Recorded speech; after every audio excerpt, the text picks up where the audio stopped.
Good morning and thank you for joining us today on Rhino School of Rock. Today we're going to be featuring particularly these two cushions, which we're going to talk about a little bit in detail.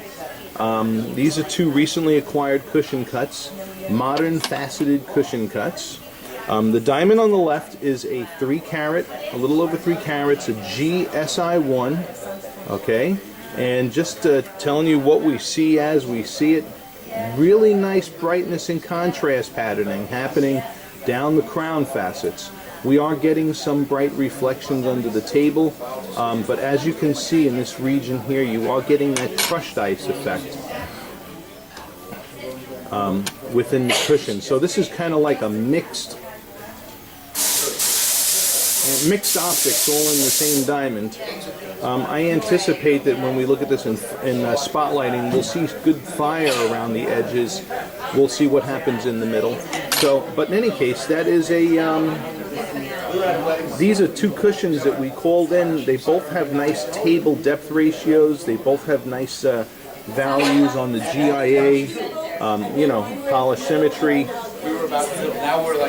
In fact, they were two of the best looking cushions as far as paper is concerned that we could locate. Alright, this one here you have also, you could see the emphasis on that crushed ice appearance throughout the entirety of this diamond here. There are some bright reflections happening on the lower half of the stone. So I have a preference between the two. You may want to watch this with the audio off, and well, I guess you don't need to do that, but see which one you like best between the two. But what I wanted to do in this video is show you these two stones in comparison to two other cuts you may also want to consider in this lineup. So we're gonna take. In fact, I'm gonna move this diamond over one.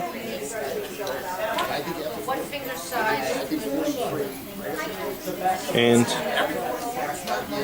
this diamond that I put in the middle, okay, it's not as heavy as the other two.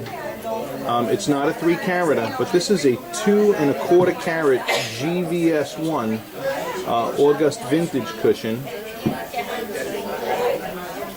And you can see it's remarkably different optics from the two cushions it is between.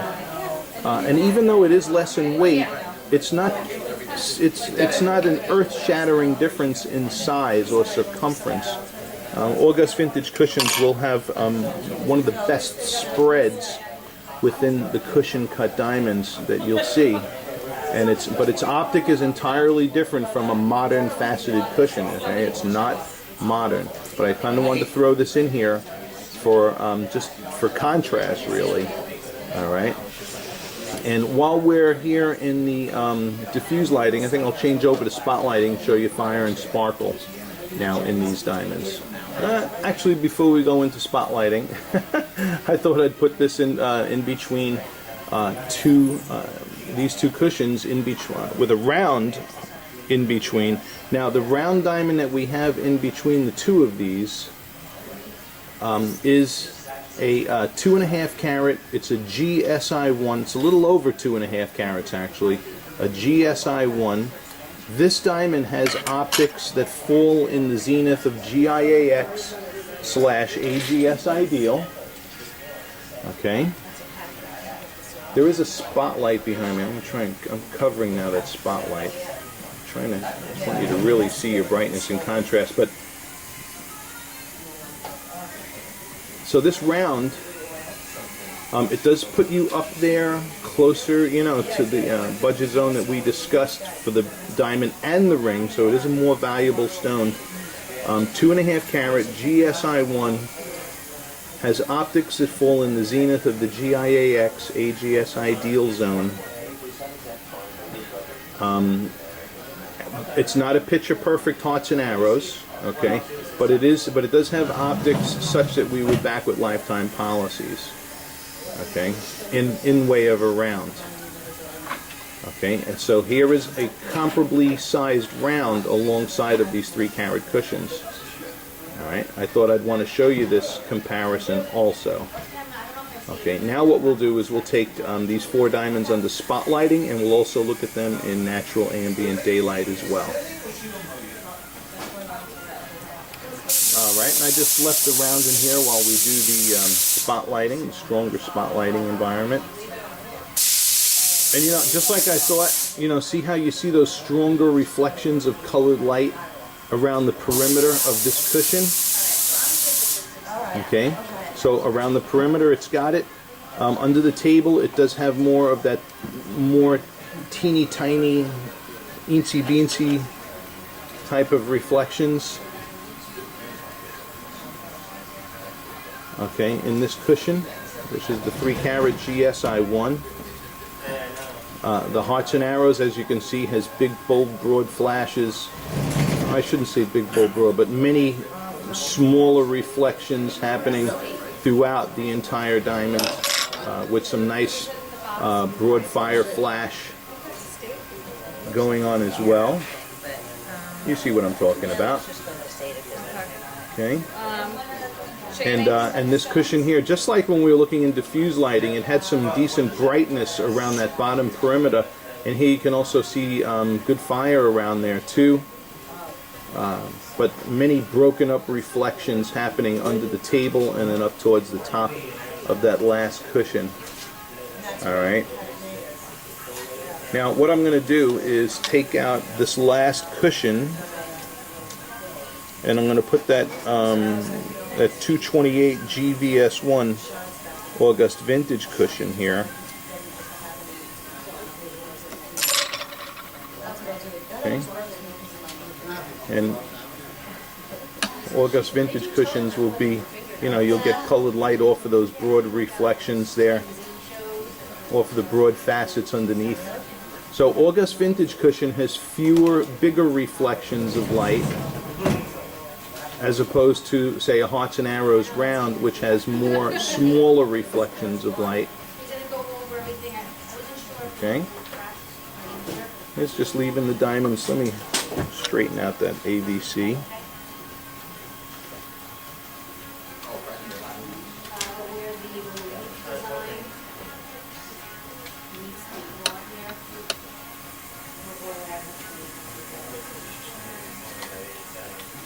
Yeah.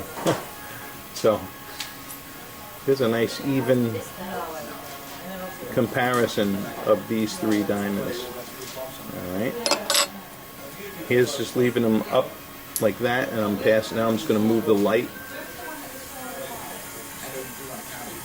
over them.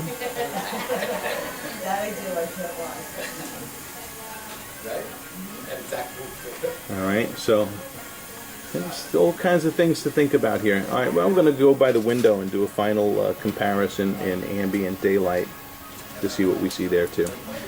Okay, now here we are by the window, and I'm not sure if I have them in the same orientation or not, but you got the idea. The diamond on the left again, just by the appearance of the diamond, you should be able to pinpoint which diamond that was, whether it was the GSI1 or the HVS2.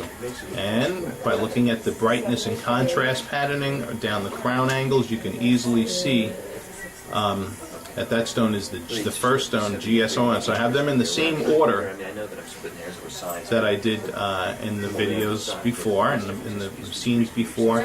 Diamond on the right is that 3-carat HVS2, and you can see that crushed ice effect here in natural ambient daylight even more effectively between these 2 diamonds. Okay. So, but you know something? In modern faceted cushion cuts, this should come as no surprise. Most of them are going to have some kind of crushed ice effect within the diamond. Alright, that's just a harsh reality of like 99% of the modern faceted cushions on the market. Alright, and both of these were nice, had nice table total depth combos and GIA polish and symmetry. Alright, so what we're going to do now, in contrast, we're going to put the round and the August Vintage just to see what the other options were that also fell in the same ballpark price range. Okay? Alrighty. And here it is first alongside of the hearts and arrows, not hearts and arrows round, but a round diamond with optics that fall in the zenith of the GIAX AGS ideal zone. This doesn't have a lever to pull out. And man, I'd be lying to you if I didn't tell you I saw an unbelievable optical difference from the two. All right, it's ticking. As something like that. Okay. But is this one? Now we're going to put the August Vintage cushion next to this 3-carat cushion. Wow, very pretty. This little tiny diamond. Okay. That's gold. Oh, okay. We have to take that out of the gold. And here it is alongside of the August Vintage cushion. It's good music, is it? Was this box? These two diamonds are the antithesis of each other in many ways. The August Vintage cushion is cut to give you those big, bold, wide reflections. Okay, especially, I'm going to be honest with you, I'm in natural ambient daylight, and natural daylight is one of the lighting that just really flatters these particular diamonds, awesomely. Oops, let me put them both at the same level. Yeah, make it worse. Okay. The ring, I'm not interested. So, The ring, but two completely different cuts, two completely different cutting philosophies. But as you can see, this 2 1/4 GVS1 August Vintage cushion does not look remarkably smaller than the 3-carat it is next to. And this is something to think about. That is, if you would consider going the August Vintage route, okay? Because these diamonds, this spread, here it is alongside of a 3-carat, and it's like forget about it. So just something to think about. All right, so that concludes this wrap up, and I'll speak to you in email. I want you to watch this video at least 2 times. Let me know what you think.